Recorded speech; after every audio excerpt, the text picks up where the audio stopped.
So hello all, welcome to today's video and today is day 18 of practice with me daily and you are watching Sizo. I'm your physics mentor Devi and today's topic is gonna be Gauss law. So आज का हमारा जो topic रहने वाला है वो रहने वाला है Gauss law.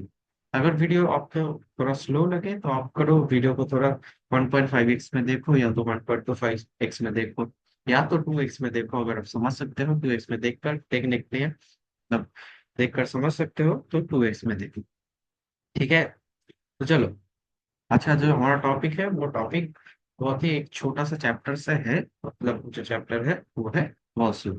ठीक है, तो टुडे चलो हम आगे बढ़ते हैं। हमारा जो पहला क्वेश्चन है उस क्वेश्चन पे तरफ। तो हमारा जो पहला क्वेश्चन है वो क्वेश्चन है लोगों के सामने। चलो, वीडियो को पॉज करो और इसको सॉल्व करो। वीडियो को पॉज करो और हमारा जो पहला प्रॉब्लम है उस प्रॉब्लम को सॉल्व करने की कोशिश करो।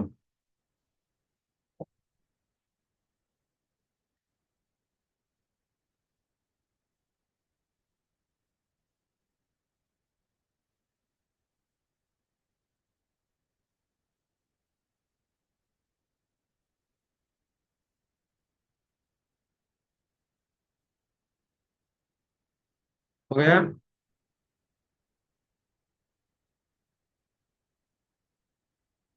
हो गया। अच्छा, वीडियो छोटा ही होगा क्योंकि मतलब ज्यादा कुछ तो नहीं है इस चैप्टर में। हाँ, कई कई कॉन्सेप्ट्स है, मतलब एप्लीकेशन ऑफ गॉस थ्योरम से। वही इंपॉर्टेंट रहने वाला है आपके एग्जाम पॉइंट ऑफ व्यू के। ठीक है, पॉइंट ऑफ व्यू से। तो हमारा जो पहला प्रॉब्लम है उसे सॉल्व करने की कोशिश करो। ठीक है, हो गया। चलो, अब मैं सॉल्व करता हूँ, अब लोग सॉल्यूशन को देख लो। ठीक है,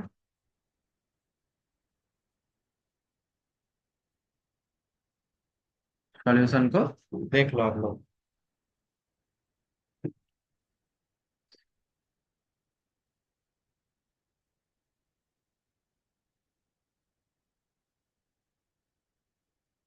Uniform electric field of magnitude 100 Newton per C exists in space in x-axis in x direction. Calculate the flux of this field through a plane square of area of is 10 centimeter placed in yz plane. अच्छा, placed in yz plane.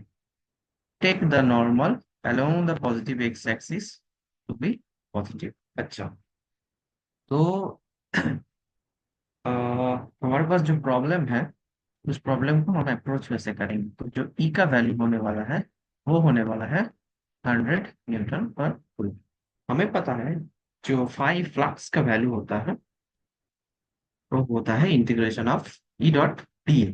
ठीक है, तो ई dot D A को अगर हम तोड़ेंगे तो होगा E D A cos theta, E D A cos theta. अब यहाँ पे थीटा तो जीरो होगा, तो कॉस थीटा का वैल्यू कितना आएगा? वन आ जाएगा। तो ये हो जाएगा ई इंटू ए। ठीक है, अब देखो, जो एज है वो कितना है स्क्वायर का, वो है 10 सेंटीमीटर। तो हमारे पास जो एरिया रहने वाला है वो कितना होगा? वो होगा 0.10 का स्क्वायर। तो हमारे पास जो आंसर निकल के आएगा वो आएगा 100 इंटू 0.10 का स्क्वायर। ठीक है, तो हमारे पास जो वैल्यू निकल के आएगा वो आएगा 1 न्यूटन मीटर स्क्वायर पर। So this is going to be our flux. Okay, तो हमारा जो पहला प्रॉब्लम है वो प्रॉब्लम हम लोगों ने सॉल्व कर लिया। अब हम आगे बढ़ेंगे हमारा जो दूसरा प्रॉब्लम है उस प्रॉब्लम के तरफ। तो दूसरा प्रॉब्लम जो है वो है आप लोगों के सामने।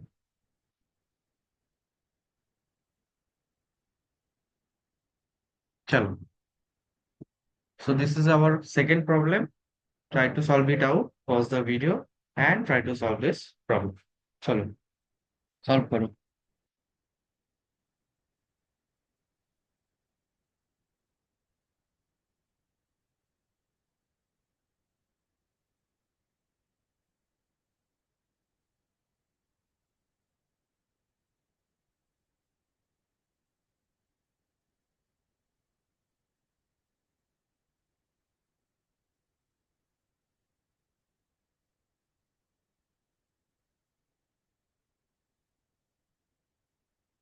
हो गया।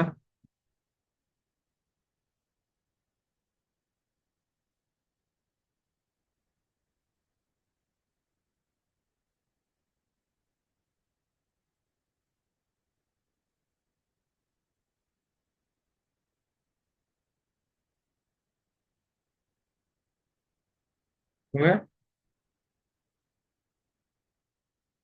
हो गया सॉल्व। चलो, अब मैं कोशिश करता हूँ इसे सॉल्व करने को।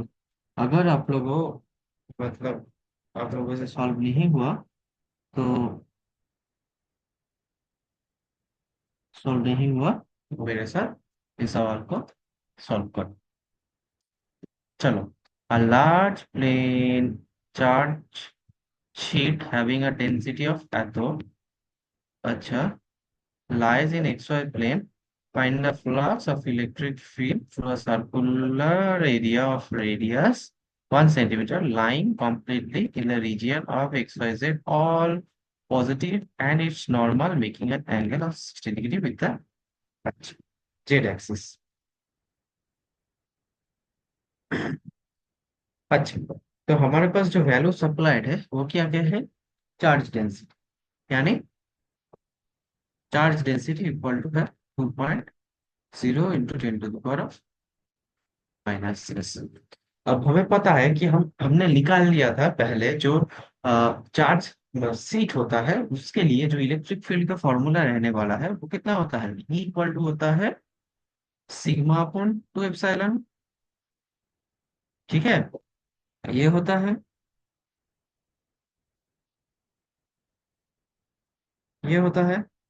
ठीक है, एक मिनट जरूर, कॉल आ गया, मैं देख लेता हूँ। ठीक है, चलो। चलो, तो इलेक्ट्रिक फील्ड का जो फॉर्मूला रहने वाला है वो ये होने वाला है। अब जो एरिया ऑफ अ सर्कल होता है वो कितना होता है? एरिया इक्वल टू होगा पाई आर का स्क्वायर। ठीक है, तो एरिया आएगा 3.14 इंटू 0.01 स्क्वायर, तो आएगा 3.14 into 10 to the power of -4 meter square. इतना आएगा एरिया। अब हमें पता है जो फ्लक्स का फॉर्मूला होता है वो होता है क्या? ई डॉट ds, कितना होगा? वो होगा E dot E D S cos theta होगा। अब यहाँ पे जो कॉस थीटा है, मतलब जो थीटा का वैल्यू है वो क्वेश्चन में सप्लाइड, यानी 60। तो यहाँ से जो ई का वैल्यू निकल के आएगा, हम सारे वैल्यूज को पुट करेंगे तो वो आएगा 2.0 into 10 to the power of -6 upon 2 into epsilon not का वैल्यू होता है, वो होता है 8.85 into 10 to the power of -12। ये होगा इंटू जो डीएस होगा वो होगा 3.14 into 10 to the power of -4 into cos 60 का वैल्यू कितना होगा? हाफ हो जाएगा। तो अगर आप वैल्यू को कैलकुलेट करोगे तो आएगा 17.5 न्यूटन मीटर स्क्वायर पर coulomb. So the electric flux for this question is going to 17.5 newton meter square पर कूलम। सो हमने दूसरा सवाल भी सक्सेसफुली सॉल्व कर लिया। अब हम आगे बढ़ेंगे और जो थर्ड प्रॉब्लम है, थर्ड प्रॉब्लम के तरफ चलो। So, हमारा जो तीसरा प्रॉब्लम रहने वाला है वो रहने वाला है ये। चलो,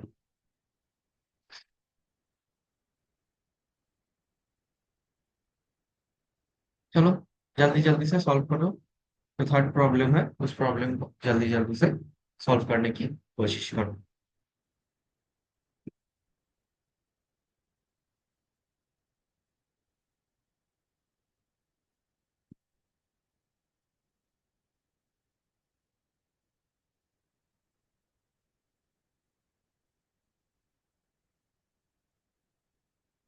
अच्छा, हो गया। वीडियो को पॉज करो और सॉल्व करो, बिना अटेम्प्ट किए। सॉल्यूशन मत देखना। ठीक है, सॉल्व करो इस प्रॉब्लम को।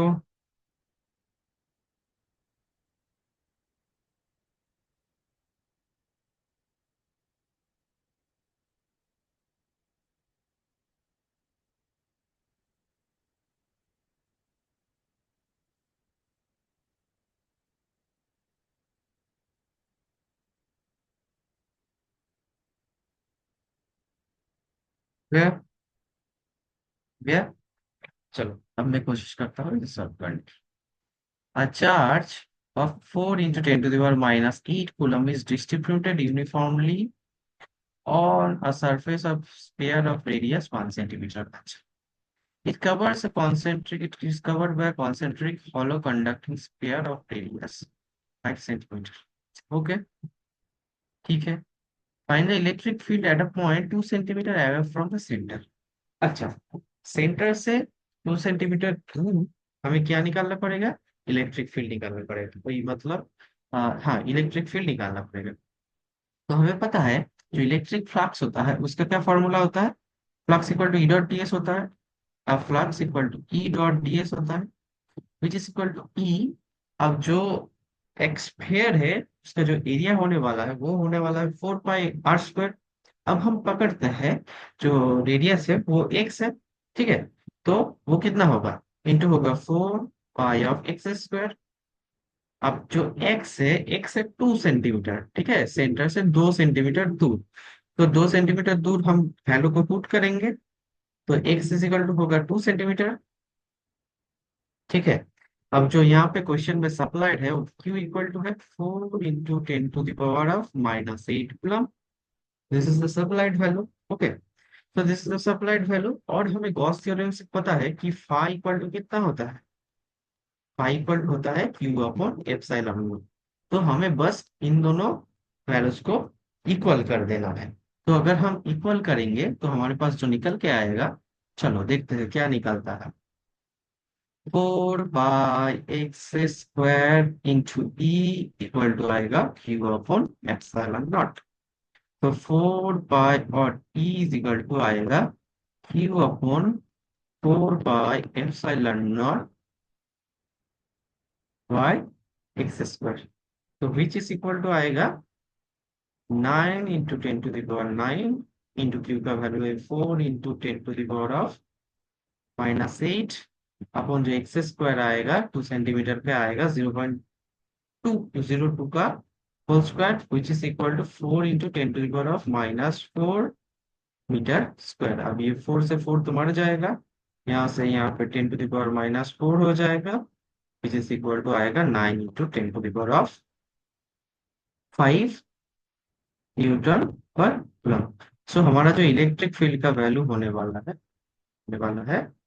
9 into 10 to the power of 5 Newton per Coulomb. So this is going to be the solution for the problem 3. So let's continue to the next problem. So our next problem is on the screen. So this is going to be our next problem. So pause the video and you try to solve it out. Try to solve the problem. इस problem को solve करने का जल्दी से जल्दी कोशिश करो.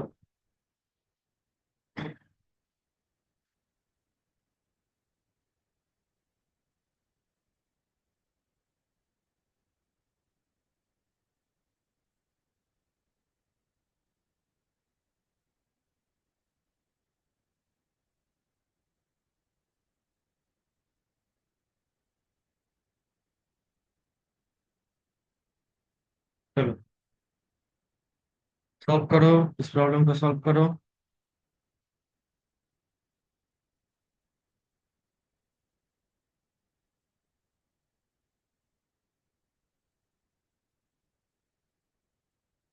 चलो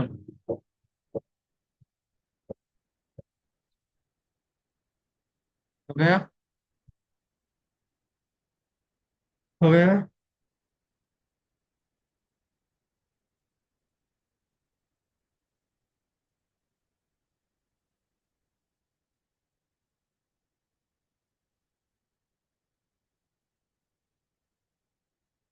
हो गया. चलो चलो. An electric dipole consists of a charge of plus minus ऐसे dipole का प्लस माइनस चार्ज होता है 2 * 10 to the power of -8 coulomb separated by a distance of. अच्छा, जो डिस्टेंस होने वाला है 2 into 10 to the - 3 meter. It is placed near a long line charge density of atom. अच्छा, as shown in the figure, such that the negative charge is at a distance of 2 centimeter from the line. अच्छा, line से जो negative charge होने वाला है वो होने वाला है 2 centimetre. Find the force acting on the dipole. अच्छा, तो डाइपोल पे जो फोर्स एक्ट होने वाला है हमें उसका वैल्यू निकालना पड़ेगा। ठीक है, पहले हम क्या करेंगे। हमें पता है जो लाइन चार्ज के लिए मतलब अ, जो इलेक्ट्रिक फील्ड का फॉर्मूला रहता है वो होता है क्या, lambda upon 2 pi epsilon not R, ये होता है। तो हमें पहले क्या निकालना पड़ेगा, E1 निकालना पड़ेगा। E1, E1 है नेगेटिव चार्ज। नेगेटिव चार्ज है, जो नेगेटिव चार्ज है उसके लिए जो इलेक्ट्रिक फील्ड होगा। तो लैम्डा है कितना, लैम्डा,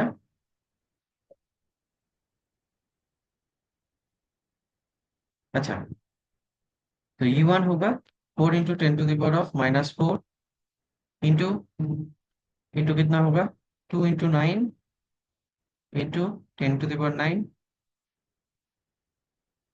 ठीक है, बाई 0.02। ये कैसे है लिखा, पता है, मतलब आप लोगों को आता है ना। सो यहाँ पे 1 है तो 1/2 पाई एप्सिलॉन नॉट का जो वैल्यू होने वाला है वो होने वाला है ये। ठीक है, हो गया। तो यहाँ से जो ई का वैल्यू आया वो आया कितना, 3.6 × 10⁸ ठीक है, यहाँ से हमें E1 का वैल्यू निकाल दिया। अब क्या करेंगे, जो फोर्स होने वाला है, फोर्स का वैल्यू क्या होता है, QE होता है। कितना होता है, जो F1 होगा, वो जो ये चार्ज है वो नेगेटिव चार्ज से हम मल्टीप्लाई करेंगे, ठीक है। तो आएगा कितना, Q है 2 × 10⁻⁻8 into 3.6 × 10⁻8, this is equal to nothing but 7.2। 10⁻8 से 10⁻−8 मर जाएगा और फोर्स का वैल्यू आएगा इतना, न्यूटन। अब हम आगे बढ़ेंगे, हमारा जो दूसरा फोर्स का वैल्यू है, ठीक है, मतलब पहले हम E2 को कैलकुलेट करेंगे। तो E2 आएगा कितना, E2 आएगा, E2 आएगा, E2 आएगा। E2 का जो फॉर्मूला होता है क्या होता है, हम पहले फॉर्मूला से इसको निकालेंगे। ये फॉर्मूला है इसको, तो इसका जो E2 का वैल्यू निकल के आएगा वो आएगा 4 into 2 × 9 into 10⁻⁴ divided by 0.02 plus ये जो डाइपोल का डिस्टेंस है वो कितना है, वो है 2 × 10⁻³ ठीक है, 2 × 10⁻³ कितना आएगा। तो इसका जो वैल्यू निकल के आएगा वो आएगा कितना, 3.33 इंटू 3.3 इंटू 10⁻8 न्यूटन पर मीटर। सो यहाँ से हम एफ का वैल्यू निकालेंगे, तो एफ आएगा Q, Q is nothing but 2 × 10⁻⁻8, value का कितना है,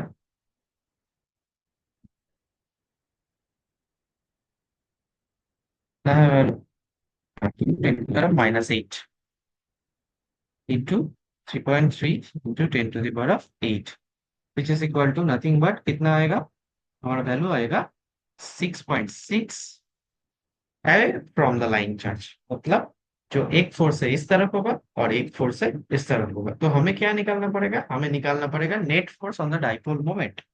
हमें निकालना पड़ेगा net force on the dipole moment. So net force आएगा कितना, is F2 F1 minus F2, which is equal to nothing but 7.2 minus of 6.6, which is equal to nothing but 0.6. So this is gonna be our final answer. Hopefully आप लोगों ने इस problem का solution समझ लिया होगा। अब हम आगे बढ़ेंगे बिना वक्त गवाए, क्योंकि time is very very important in our life. So let's continue to the fifth problem and the last problem of the session.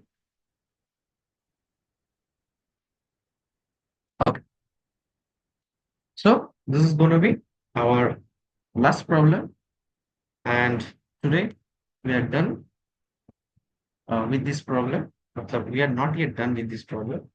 Will be done after the solution of this problem. So pause the video and try to solve this problem. This is our conceptual problem. Okay. Then just you need only to do a single step to solve out this problem. Okay. So solve this problem.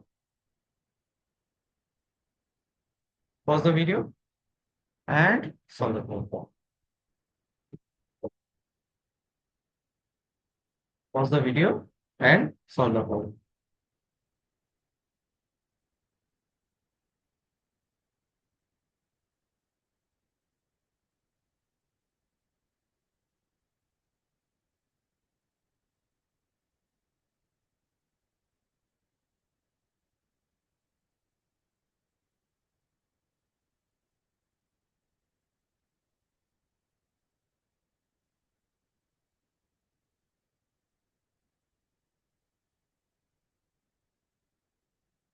Okay.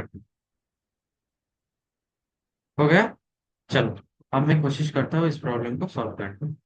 A charge of Q is placed at a distance of a by 2 above the center of a horizontal square surface of A as shown in the figure. Find the flux of electric flux through the square surface. अच्छा, चलो अगर ये side A है और ये distance A by 2 है, तो आप मान के चल सकते हो कि ये Q है, ठीक है, जिसका ये साइज है, मतलब जिसका जो टोटल लेंथ हर साइड से है वो कितना है, A, ठीक है। अब देखो ये डिस्टेंस A by 2 है सेंटर से, इसका मतलब ये जो चार्ज है ये चार्ज सिचुएटेड है कहाँ, ये चार्ज सिचुएटेड है एकदम बीचों बीच उस क्यूब, ठीक है। तो ये जो टोटल टोटल सरफेस से जो मतलब हमें पता है गॉस थ्योरम से, जो टोटल फ्लक्स होता है वो कितना होता है क्यू अपॉन एप्सिलॉन नॉट होता है, ठीक है। Total charge for a close surface होता है कितना, Q upon epsilon not. So Q upon epsilon not होता है, ठीक है। अब देखो हमें सिर्फ निकालना है जो नीचे का साइड है उस साइड के लिए। तो एक क्यूब में कितना साइड होता है, 1 2 3 4 5 6, टोटल 6 साइड्स होते हैं, ठीक है। मतलब जो एक साइड से जो निकल के जाएगा, मतलब जितना फ्लक्स निकल के जाएगा वो होगा 1/6 ऑफ द टोटल क्यूब, ठीक है। टोटल क्यूब से जो चार्ज निकल के जाएगा, तो एक साइड से अगर हम 6 से डिवाइड कर देंगे तो क्या होगा, वो होगा वन साइड का इलेक्ट्रिक फ्लक्स। सो हमें बस क्या निकालना पड़ेगा, फाई इक्वल टू होगा Q into epsilon not into 1/6। So Q upon 6 epsilon not, this is going to be answer. So this was the so that's all for today. So this was our final problem and we have finally solved this problem, ठीक है। तो आप लोगों का पढ़ाई कैसा चल रहा है और मुझे कमेंट करके बताना, ठीक है। और ये वीडियोस कैसे आप लोगों को मतलब हेल्प कर रहा है वो भी कमेंट डाउन करके जरूर बताना, ठीक है। तो आज के लिए इतना ही and thank you you are watching channel Sinzo. Do like subscribe this channel and you can visit sinzo.co.in. uh, just check out the website that is created by me only. So thank you, आज के लिए इतना ही, tata bye bye, signing off, thank you.